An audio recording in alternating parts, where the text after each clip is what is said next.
Hey everyone, good afternoon. This is Dr. Cortez. And let's continue the discussions for our second week, administrative and office management. Medyo matagal tayong nawala no? So we have a handful topic today. Firstly, I'm going to give you the quiz. So ito yung ating reminder for all of you to focus and listen sa ating mga discussions.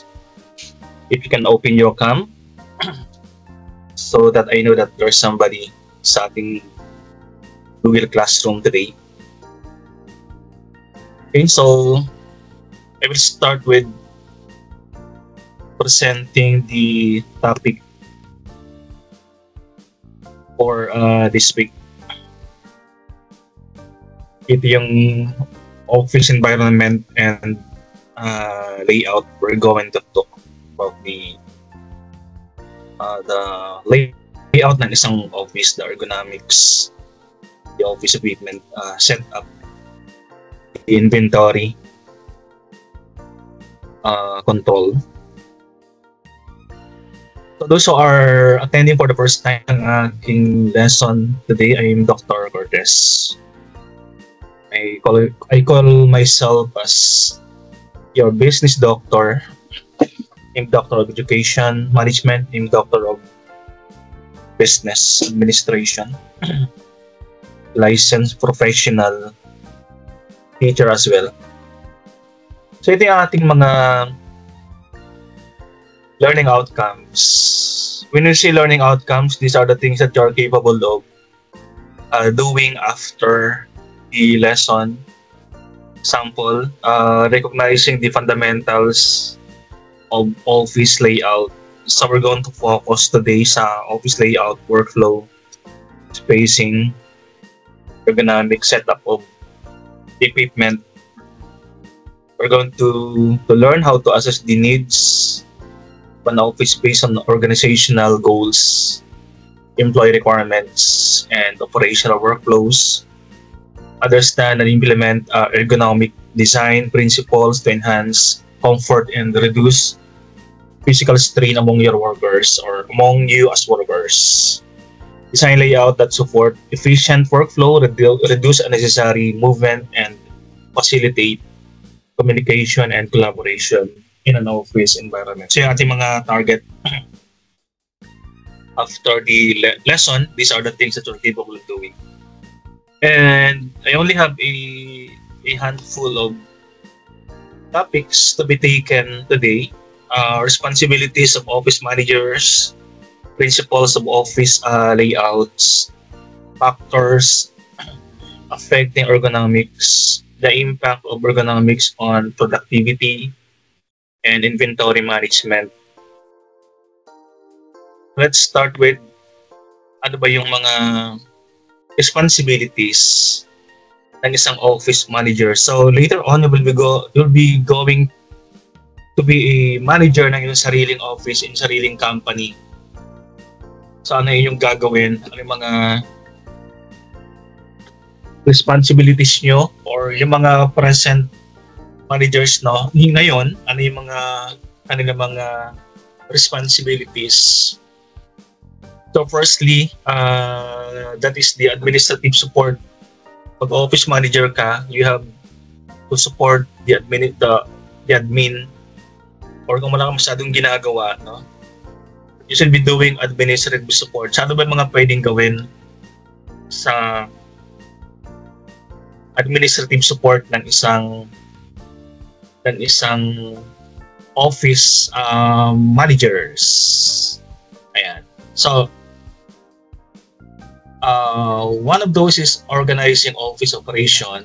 Yan, oversee or control the day-to-day operations of the office, including managing office supplies, inventories, mga equipment sa loob ng isang company or sa loob ng isang office.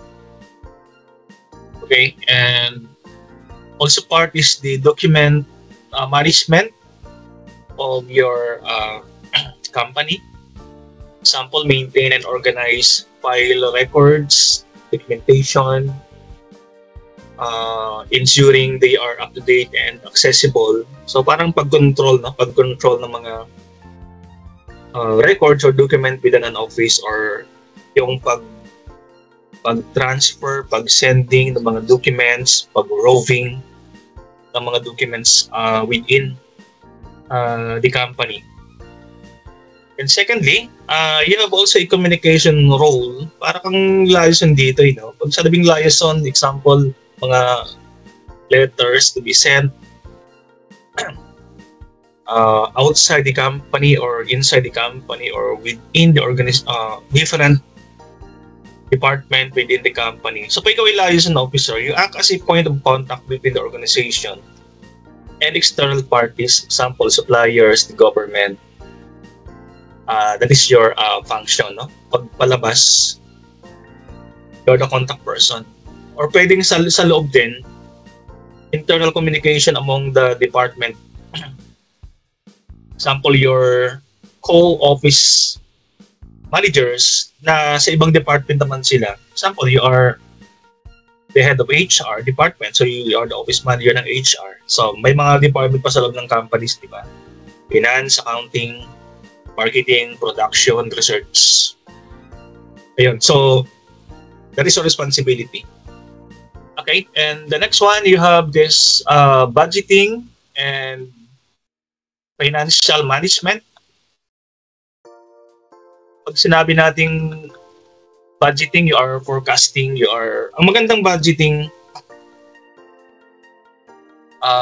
technique is yung from the bottom going up. Ibig sabihin, you get the budget ng mga nasa ilalim, di mo pataas ng pataas. Then you're the one who will be collating yung mga budget coming from the bottom of the organization. Yan. Casting, so ikaw nag-ano yan. Especially pag ikaw lang yung owner or you have your own company, you have your own business. Yung marketing and finance, ikaw gagawa nyo eh. Right? Financial management, saan ka kukuha ng fund na gagamitin sa iyong company, sa iyong office, o saan gagamitin yung fund ng company mo. So that is your function, pag-record. Then you also have this staff management na dapat gawin sa loob ng isang company. Staff management, example, it starts from hiring. Wala kang kasama. So, recruitment of your employees, recruitment of staff, hiring, training your staff, compensation of your staff, of your employees. So, trabaho mo yan. No? Training needs analysis. No? Next one, the facility management is also your function. Maintaining office environment, ensure that the office environment is clean, safe, and example, well ventilated and well maintained. That is facility. An example, there are repairs to be done sa office mo, whether it is a machine to be repaired or the wallings, the roof, the floorings of the company, of the business to be repaired. So that is your task. And of course, policy implementation, develop and enforce policies. Pag wala mong policy, you're the one who will be developing or drafting the policy. Then pag meron ka ng nadadraft or meron ng existing, ang policy is walang kwenta pag hindi siya na-implement. Although you have the policy, but that is not properly implemented. So that is your job. Right? And project management, if you have project to be done, your task is coordinating, oversee and manage office-related projects such as innovation. Pag meron innovation gagawin ng iyong company or there is a new technology to be implemented, example, digitalization ng mga records sa inyong company. Or merong bagong software to be used by the company. So you are the chief implementer. or taga-oversee ng project na yan. And of course, lahat naman tayo gumagawa ng customer service. So kahit ikaw yung manager ng isang company, ikaw pa nga dapat yung yung namumuno, no? Yung pasimuna in doing customer service, receiving complaints. So drafting policy of what to do if there are customer complaints, protocol pag mayroong mga complaints na gagawin. So those are the responsibilities ng isang managers. Tulad nyo or later on you will become an office manager, so ito ang dapat mong gawin. Although those are only a handful. Pwede pang dagdagan yan Marami mga pwedeng gawin sa In addition to those, data responsibilities, marami pa example, technology management, record management, no? So lahat halos ay gagawin ng isang office manager. Okay, moving on. Notice that the task, sabi ko lahat, is multifaceted, requires a blend of organizational skills, people skills, soft and hard people skills, problem solving abilities, critical thinking, pati yung customer service gagawin mo Ayan. So, ang maganda dito, no, pag ikaw ay nagawa mo lahat yun, at alam mo na, no, paano gagawin at ma-promote ka man, alam mo yung nangyayari sa ilalim. Resulting to smooth implementation, smooth operation of the company. So, yan ang office. So, what are the principles of office layout? Trabaho mo rin to no? As office manager. Pinapakailaman mo rin yan yung layouting. Example, yung arrangement. Streamlined ba or meron man tatanggalin? Paano mapapabilis yung flow ng transactions sa office, babaguhin mo yung layout. Effective office layout is crucial for maximizing productivity. Pag masyadong maraming sagabal daw, marami nakaharang. Sa isang university ko, may memo doon na lahat na nakaharang sa mga pintuan, example sa mga fire exit, should be removed or dapat ayusin kasi nga in time of emergency harang yun or hindi masyadong productive marami nakaharang yung flow ng So may mga principles na tatandaan to be given ng isang office manager or ikaw mismong office manager will give yung principles, no? Paano magkakaroon ng isang magandang office layout sa isang organization. So let's have this one. Una, principle number 1. The layouting should be purpose-driven design.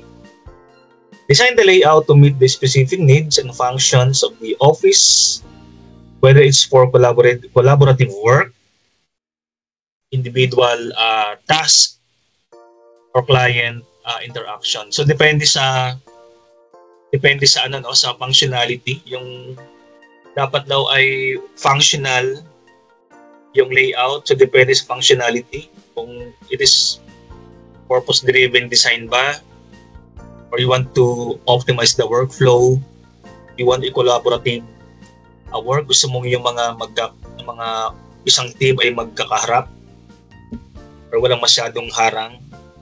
If you want collaborative work, ang layout na ninyong opisina, walang masyadong harang or cubicle, dapat parang free-flowing. Kasi collaborative. Now, if you want individual task, ang layout ay you can have an individualized cubicle. Ayan, no? Gusto mo ng client interactions, yung layout mo naman dito, no? Parang kayo ay one line, tapos may yung kaharap naman ay mga client. Kung mga client na darating, madali makausap kasi parang yung mga layout sa bangko. Di ba magkaharap yan? Isang counter, sa kabilang counter, sa inner part yung mga office worker, tapos ang outer part ng counter yung mga client. So madali siya, that is client interaction. So ang layouting depends functionality. Then principle number 2,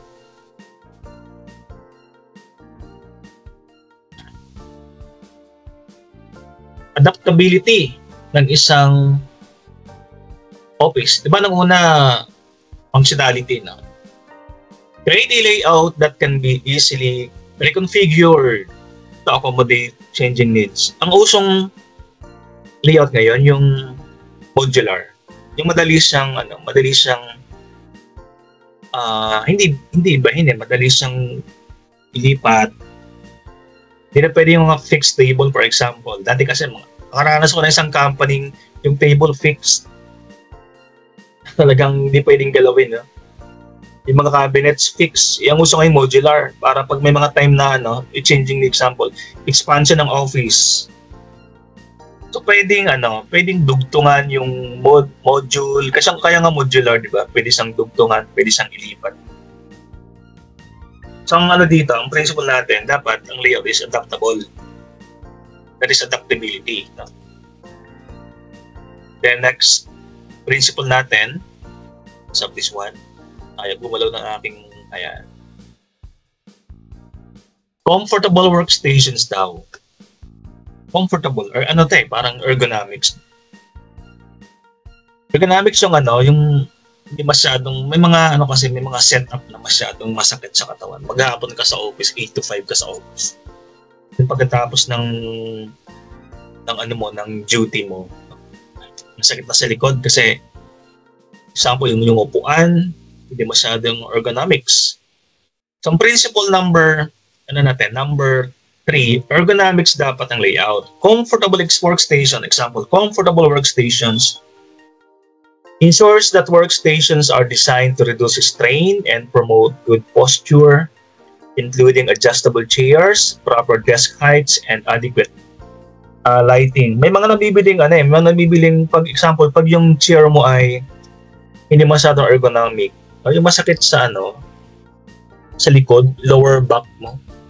May mga nabibiling pwede mong ilagay sa dun sa lower back mo para ergonomic pa rin dating. Kasi di ba yung upuan natin minsan does not follow the contour of your body.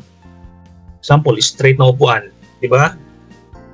Masakit 'yon. Di naman straight ang likod mo no? So dapat should be following yung contour ng iyong katawan, ng iyong likod, for example. May mga time naman na masyadong yung desk masyadong mataas, hindi siya na-adjust, no? Or yung lighting naman, hindi siya na-adjust. So, yung itong mga to ay part ng comfortable workstation that should contribute to ergonomics. That is principle number 3, no? So, review natin principle number 1 ng layouting, yung functionality. Next, flexibility, adaptability, and ergonomics. And ang pang-apat naman na principle, efficient use of space naman. Okay, so this is under space utilization principle. Efficient. Pag sila efficient, wala tayong sinasasayang na mga lugar. Kung very limited yung space ng isang company. So, pag sila efficient, lahat ng every square foot are properly utilized efficiently. So maximizing the use of available space to avoid overcrowding while ensuring that employees have enough room to work comfortably. So tanggalin natin yung mga sagabal. Ayan. Sa isang opisina. Minsan may mga furniture or desk na parang space consuming, May mga furniture naman na tipid sa space. Sinaunang design ng mga tables, sinaunang design ng mga cabinets, ng mga chairs. Masyadong sa space consuming sa space sila. Pero ngayon, di ba? Parang ang gagaling mga design ngayon, Mga modular design. Lahat ng space ay nagagamit natin sa loob ng ating company. Okay, so that is number 4, number 4 principle, right? Efficient utilization of space ang tawag natin yan, or space utilization. Then, tayo sa next principle, encourage interaction. Naman, tawag natin dito. So ito naman na isa, principle naman ito ng communication and collaboration. Dapat daw, encourage interaction. For us to have a good communication and collaboration sa loob ng isang opisina, we should encourage, the layout should encourage interaction. Example, yung mga position collaborative spaces. Kasi dati, usong company dati, yung usong layout dati, mga 90s, early 90s na, I work in one, di pala work, no? Parang train ako sa isang office, isang government office, no? Then yung kanilang setup, parang close, yung manager nasa room. So parang pag pinatawag ka, parang pupunta ka sa room nila, kakato ka muna, hindi mo alam kung nandun siya.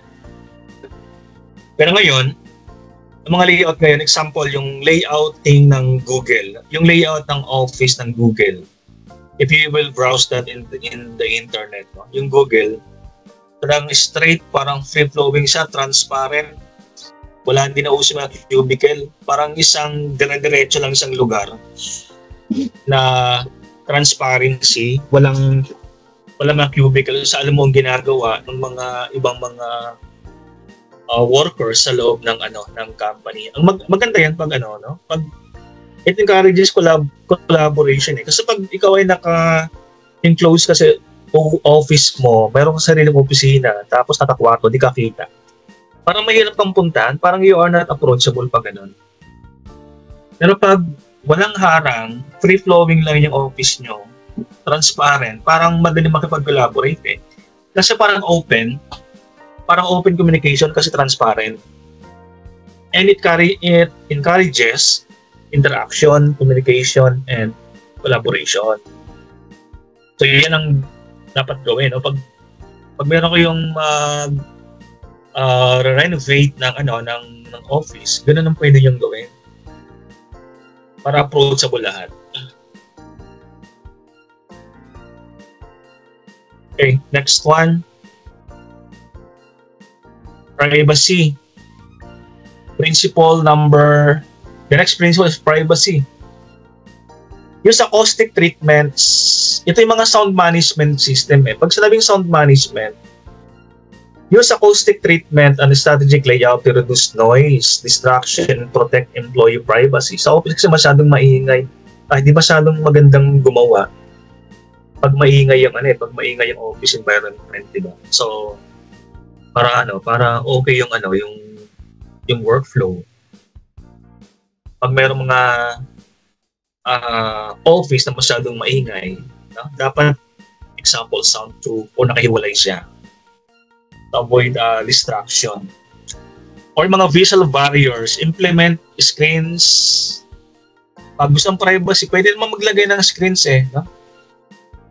Okay, example, to promote privacy, pwede maglagay ng screen, partition, or other visual barriers to offer privacy in an office plan. Although open tayo, pero pwede ka pa naman maglagay ng transparent na harang. Kita mo pa rin sila, but you avoid distraction and noise. Kasi parang salamin eh. No? Yan. That is principle of privacy. Then, moving on, ito yung mga guys, no? Ito yung mga only a handful of principle. Marami pang principle. For example, safety compliance. We should integrate technology sa isang office, sustainability. We should promote employee well-being sa isang company, yung layout, no, na the employee well-being. Okay, next topic is about ergonomics sa office, no? Ergonomics sa office, it refers to the design of workspaces, tools, and equipment to fit the physical and cognitive needs of employees. Yung sinasabi ko kanina ng upuan, yung upuan should fit the body, the contour of the body. of the user ng isang equipment, upuan. Diba? May mga upuan na masyadong maliit. Alala ko minsan sa bus, no? May yung parang dalawahan. Yung upuan pang dalawa, ay upuan pang pang tatluhan daw. Pero pag umupo yung tatlo, hindi na kasing tatlo. Hindi siya masyadong ergonomic. Kasi hindi siya pag-fit ang dalawang tao. Dapat comfortable. It promotes comfort. No? Pag sinabi nating upuan.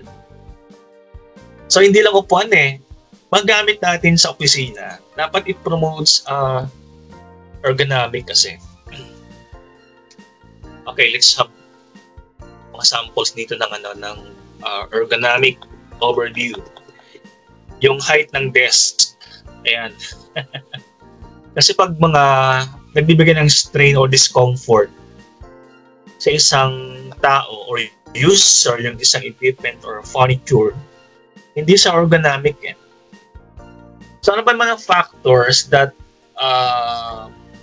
will promote ergonomics? Example, yung chair desk height, yung proper height ng desk, ensure that the employee can maintain a neutral posture. Mga upuan masyadong mababa iba, no? Iba ang upuan masyadong mataas. So dapat dapat ay adjustable. Yung mga upuan merong headrest or merong yung armrest. Pag walang armrest ang isang upuan, hindi masyadong comfortable, no? Or pag walang headrest ang isang upuan, hindi masyadong comfortable So dapat introduce strain on the back and the neck. Pag bibili ka ng mga upuan, you invest on the chairs. Alala ko dati, many years ago, I was in one company as an accountant. Siguro tayo mga before 2000, mga 1994 to 2000 to Yung company namin, bumili ng upuan, pero I have noticed na yung mga design nila, hindi pare-pareho. Example, pag manager ka, yung upuan mas maganda, may headrest, mas malaki yung sandalan, merong siyang armrest. Pag rank and file ka naman, yung upuan mo iba, walang headrest, walang armrest. So parang depende sa so depende sa position. In fact, lahat ng tao pare-parehong may strain sa body pag umupo. Hindi porke rank and file ay wala siyang strain o discomfort pag umupo. Dapat pare-pareho. Kasi mahal naman kasi yung mga upuang parang ang difference parang 1,000 Nagtitipid yung company. Anyway, you invest as office manager later on, you invest on ergonomics ng mga upuan or chair kasi it promotes productivity Pag yan nagkaroon ng strain sa neck and back, baka umuwi ka agad yan kasi boss, uwi na ako kasi masakit yung aking likod, liig. Okay. The second principle of ergonomics, monitor placement. Monitor should be at eye level. Yung mga monitor ng mga computers na ginagamit niya. Eye level. Okay? Kasi may mga monitor masyadong mataas, no? Yung design ng table, yung lalagyan ng monitor masyadong mataas. Ayan, no? So nakatingala ka maghapon. Or pwede sana yung eye level sana, kaya lang yung upuan mo hindi suma-adjust. Okay, so dapat dapat eye level. May mga establishment naman, yung kanilang monitor nasa ilalim ng table.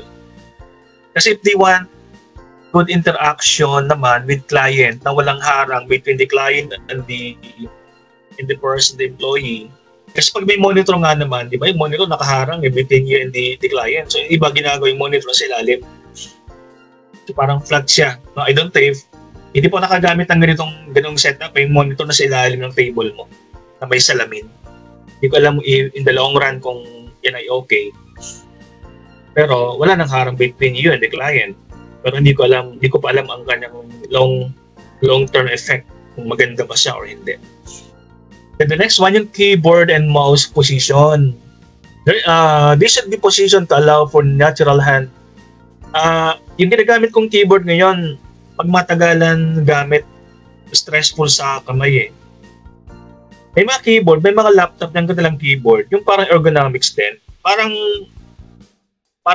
nakadikit lang yung ano, parang nakadikit lang yung kamay mo dun sa keyboard. Parang flat, super flat yung ano yung keyboard, kaya magandang gamitin. Parang it reduces stress. Yung position din ng mga keypad sa keyboard. Nakatulong din yun sa mga one. So invest on keyboard na ergonomics to avoid repetitive strain injuries sa wrist, sa kamay, di ba? Kasi pag maghapon ka nagta-type, masakit. Pag hindi ergonomics yung keypad na ginagamit mo. The next factor, yung lighting. Adequate lighting reduces eye strain. May mga lighting na ginagamit. Meron akong student natin sa MBA, no?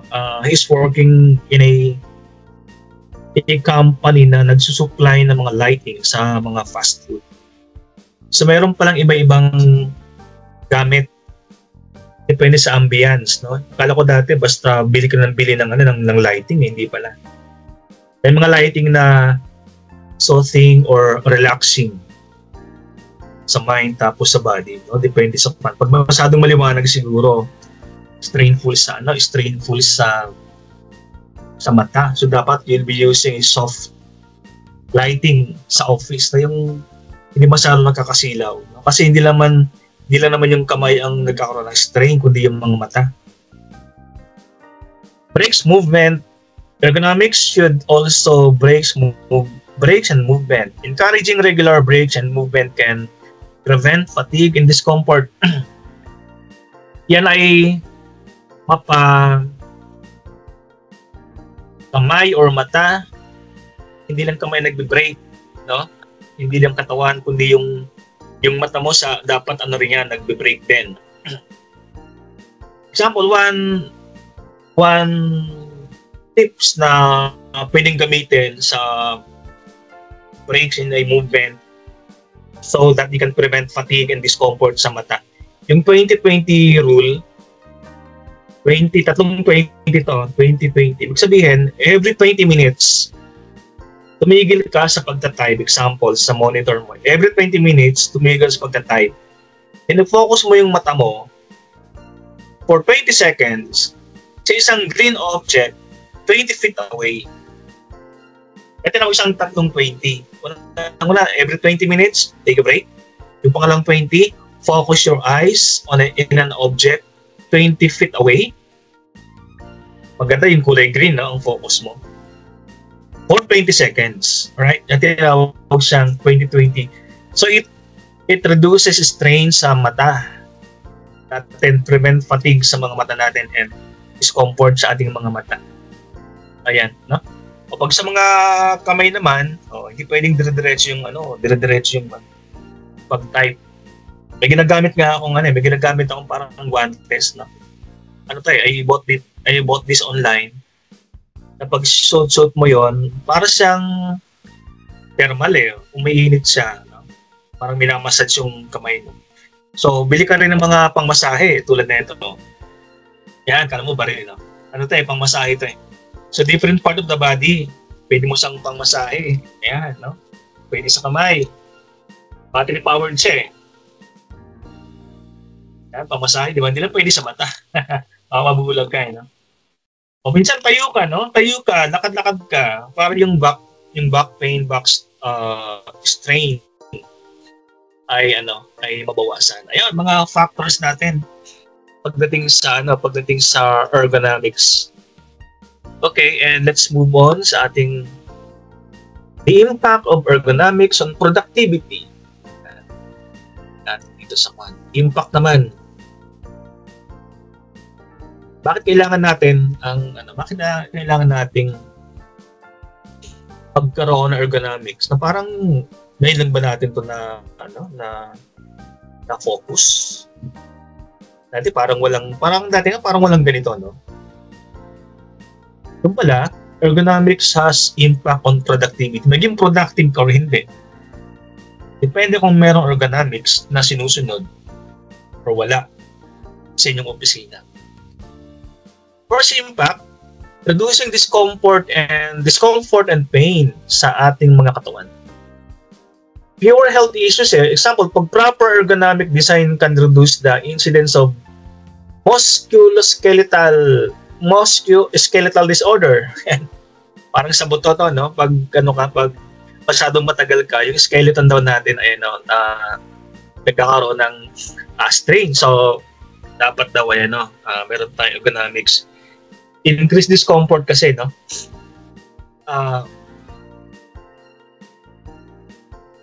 Increase comfort pag mayroong ergonomics. Example, comfortable employees are less likely to be distracted by pain or discomfort, leading to improved focus and efficiency. Kasi pag sa opisina ka, tapos inaalala mo, dalawa, yung trabaho mo, tapos yung discomfort, hindi masyadong productive. Pag ito yung nakatuto ka sa trabaho mo, kaysa nakatuto ka doon sa discomfort ng iyong katawan. Sarang isipin mo. Diba? Impact number 2, enhancing efficiency, walang masyadong nasasayang. Improve workflow. An ergonomically designed workspace help streamline tasks and reduces the time needed to complete them. Ang ergonomic, di lang sa katawan natin, di ba? Ergonomics, pwede lang i-apply natin sa example, sa layout, sinisip ko na pa. Sa layout ng ating mga opisina, arrangement ng mga machine or furniture sa loob. Ergonomics yun walang masyadong nasasayang na movement or effort or time. Number 3, boosting morale and satisfaction. Pag nalaman ko yung opisina namin, ang mga upuan ay bumibilis ng mga upuan na maganda para sa mga empleyado. Mas super comfortable ng mga upuan para sa empleyado. Pag nakita kong yung company ay ganon, parang it boosts my morale. Sabi ko, itong company namin, bongga, no? Kasi ang mga upuan talagang super comfortable. Pang masahe, tumutunog, umaandar, isang pindot, binamasahe ka, di ba? Sa parang, the company takes good care of the employee. Kasi pinapagalagaan nyo ka ng health pag nakita mo yun. It boosts morale and satisfaction, di ba? Wala ka na masyadong isipin, parang, ang sarap umupo. Baka nga, ayaw mo pong umuwi ng alas 5 ng hapon, di ba? Kasi nawili ka dun sa upuan mong napakaganda. Boosting morale. Ba dito yun? Ayan. Natin yung sample ng boosting morale. Positive work environment, reduces stress. Okay? The next one, support long-term productivity.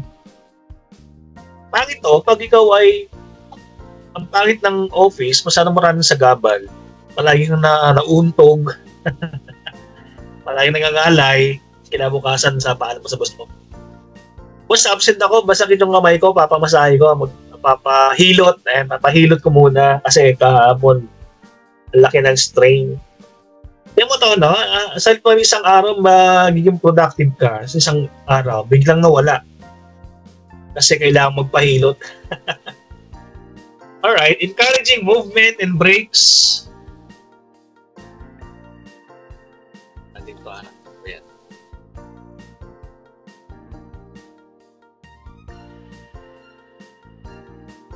Encouraging movement and break. Ano siya?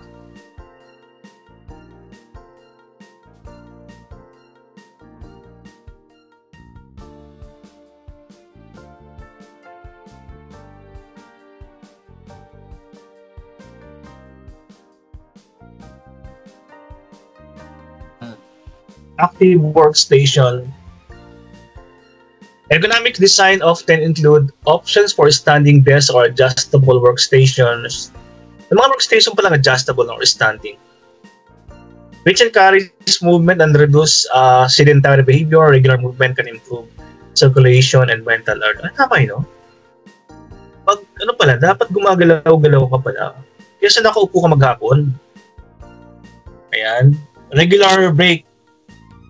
It can maintain a good posture, mental alertness. Pag nagpapahinga, mga power nap natin, part of our ergonomics natin. Ayan, sa mga natin the impact, anong nagagawa ng ergonomics sa mga productivity natin na dapat natin gawin. So next time around, people, no?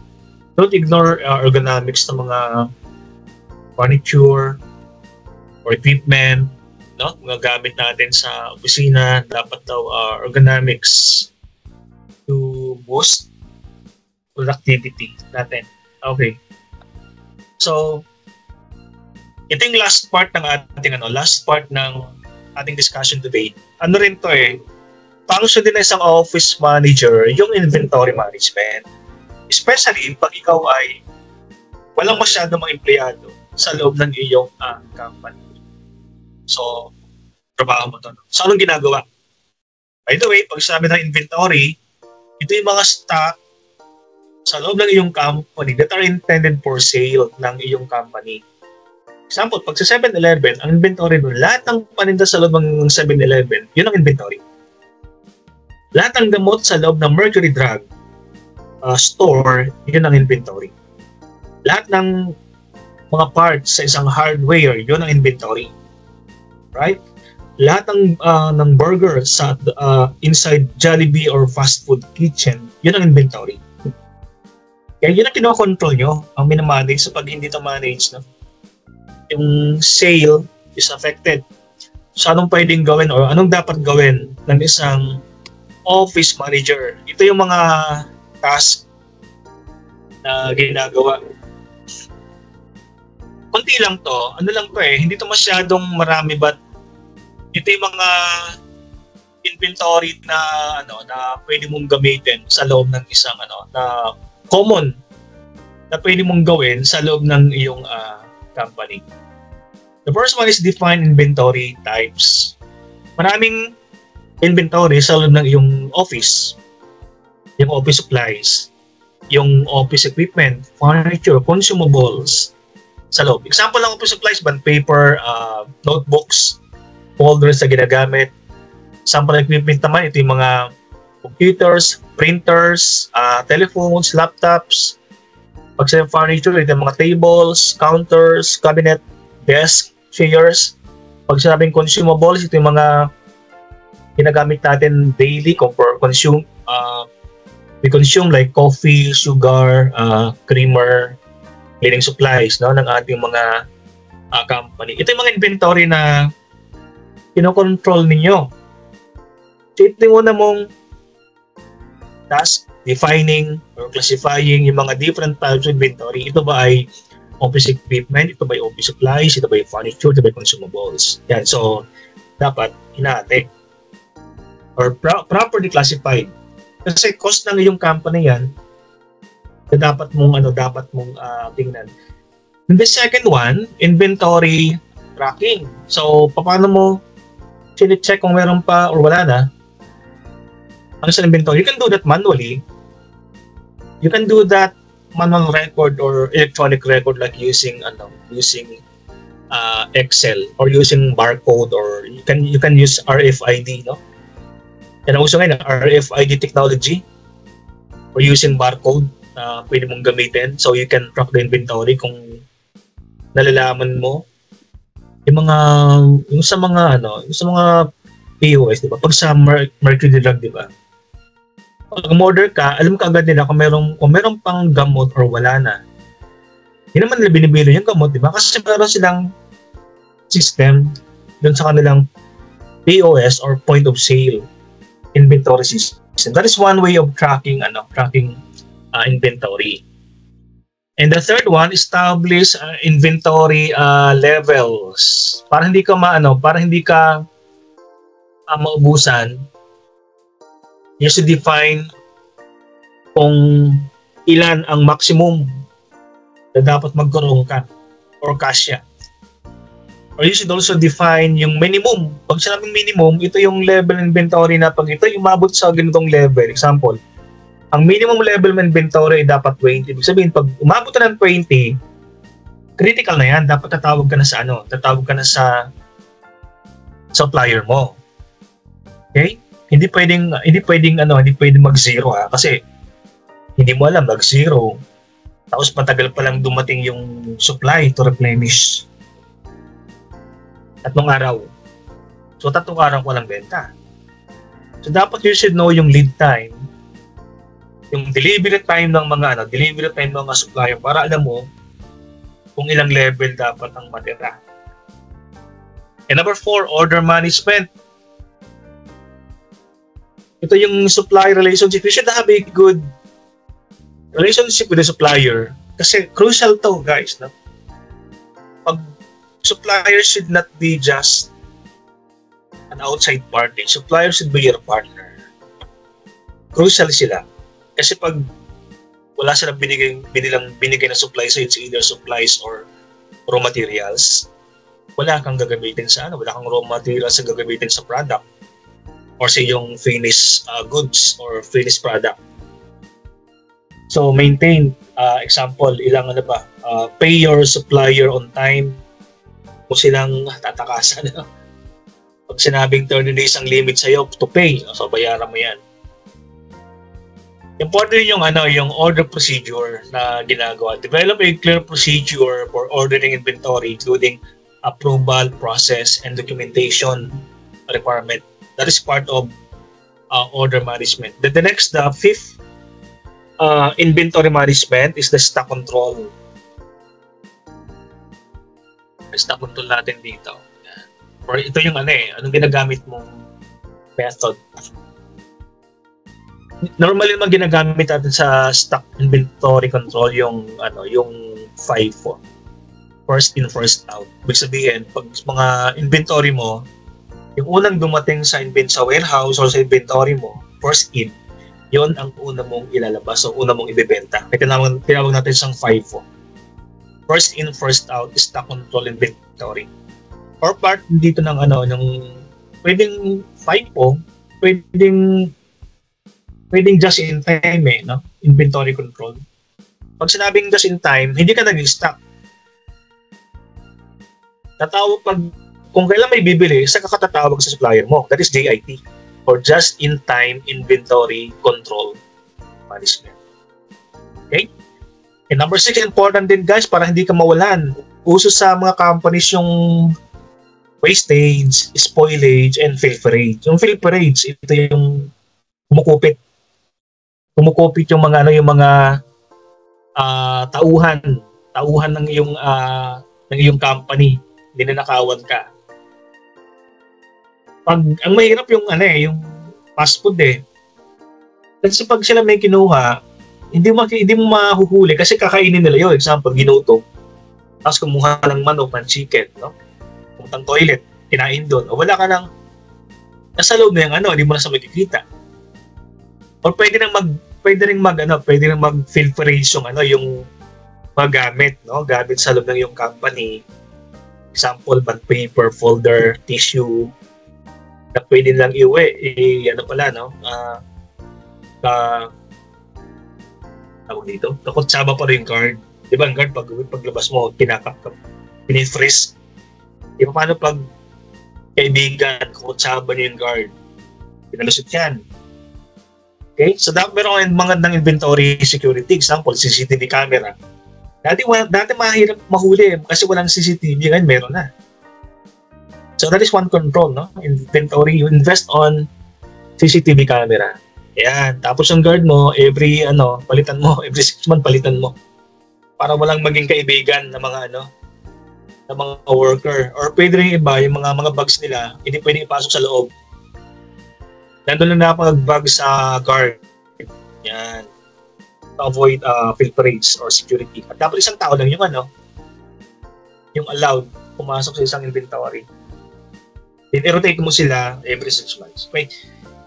So yun guys ang ating mga defining inventory, ang mga inventory management control na ginagawa nyo as office manager. And I know that is the last slide for today. And yeah, thank you for viewing my presentation.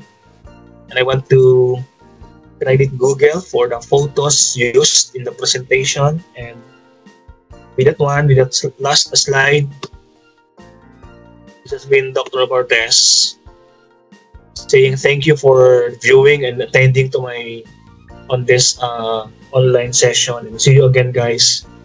See you around. Before I go, pwede bang pa-click ang subscribe button? Thank you in advance, people. Bye, everyone.